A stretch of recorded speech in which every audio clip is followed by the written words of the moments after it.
শুভ দুপুর সকলকে। আজ যেহেতু শনিবার, আমাদের বাঙালি বাড়ির অনেক বাড়িতে কিন্তু নিরামিষ হয়, তেমনি আমাদের বাড়িতেও হয়।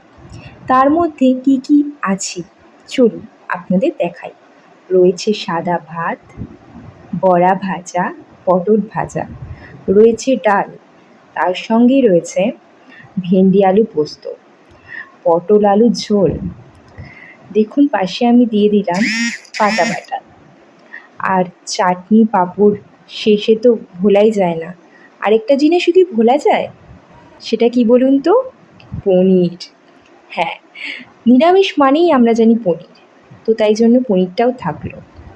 এই দেখুন বলতে বলতে সব রেডি হয়ে গেল। আজকে কিছুটা রান্না আমি আর কিছুটা রান্না মা, দুজন মিলেই রান্নাগুলো সেরে নিয়েছি। রাধে রাধে, বলবেন কেমন লাগলো।